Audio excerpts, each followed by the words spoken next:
Hi, good afternoon, everybody. Jason Brewstead with you in the Lucas Organizational Performance Training Team. This Distractions episode is dedicated to our heroic first responders and tireless healthcare workforce who are out there every day, regardless of risk, no matter the time, working hard to provide us all a better quality of life, even though it often comes at a heavy price to their own. It would seem incredibly pathetic to try and measure what they're up against every day, week after week, month after month, year after year, so we won't. But here at Lucas, what we would like to do is say thank you to the entire medical community who provides us health care ranging from stitches to stents, broken bones to brain damage, vascular surgery to viruses on a vendetta. We are and will remain forever grateful to those folks who work around the clock to provide us all the most important thing we need in life, our health. We'll see you out there on the road to operational excellence.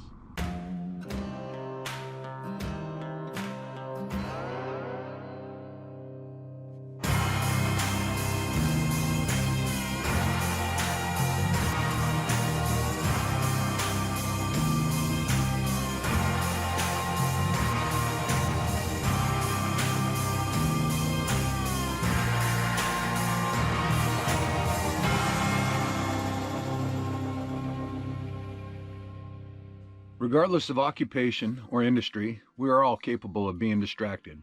When we're distracted, we are prone to getting injured. Distracted while driving, we can and do get injured. Distracted while operating equipment, we can and do get injured. When we're distracted, we're also, unfortunately, prone to becoming sick, getting infections, or contracting viruses. Distracted while preparing a meal, and you forget to clean the counter thoroughly after cutting raw chicken, we can and do get sick.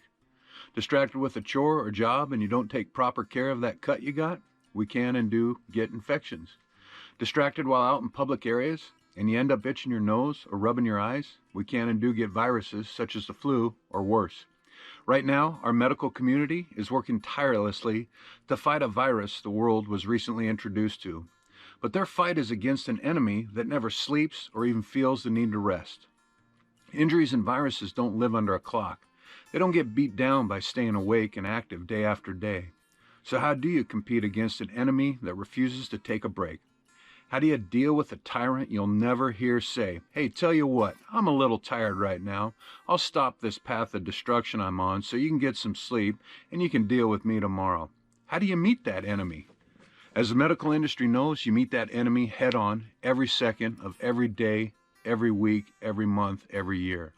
Fighting a relentless enemy like this is a complex mental activity. Distractions during complex mental activities, such as, say, caring for numerous patients with multiple health-related issues during a global pandemic, can result in a number of undesired outcomes. One of these outcomes is fatigue. In the book Medical Air and Patient Safety, fatigue is defined as a nonspecific symptom with many causes, including long hours at work, sustained stress, a distraction episode all its own, or prolonged physical or mental exertion. Wow, sounds like an environment in which our first responders and healthcare providers live in on a daily basis, even more so these past couple of months. Distractions, especially fatigue, can understandably result in selective attention, a narrowing of the perceptual field, and even blindness to other information within our visual field that we might otherwise see. We look, but we simply don't see it. Add to fatigue the issue of sleep, something our EMS workforce is often asked to forego, and you have a new set of challenges. Lack of sleep results in a loss of attention, a decrease in working memory, reduced logical reasoning, and problems with motor dexterity. So what's the point? Well, there's probably a few, but I'd like to share two. First, be aware that we are all capable of becoming distracted by fatigue. There's a reason airline pilots, truck drivers, shipboard personnel, and railroad crews are limited to the number of work hours per week. These are high-risk industries in which fatigue loves to dabble in. Adding to our previous distraction episode regarding trains, we know that the Federal Railway Administration reported that 40% of the human air-related train accidents were attributed to fatigue. Regardless of industry you work in, when it comes to fatigue, it doesn't matter what you do. We're all susceptible to it. Second, remember, All our first responders and healthcare teams have been tossed another chainsaw to juggle while their hands are already busy juggling other high-risk objects. They are probably a little fatigued too. If you're familiar with the old Looney Tunes cartoon, Ralph the Wolf and Sam the Sheepdog, you probably remember each character greeting the other at the beginning of the workday with a "Morning, Ralph.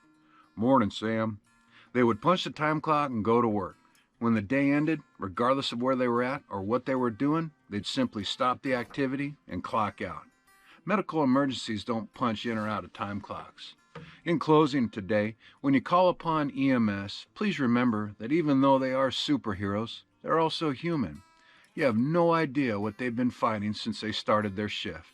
Don't forget, they are not the enemy. Your medical condition that requires them is.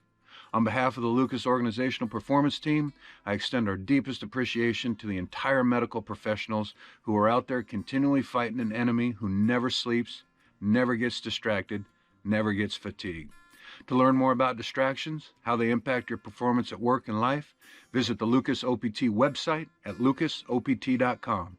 Regardless of your industry, learn ways to limit those distractions, reduce the number of unwanted or undesired events, increase productivity, and let us join you on your journey to operational excellence. We'll see you out there on the road.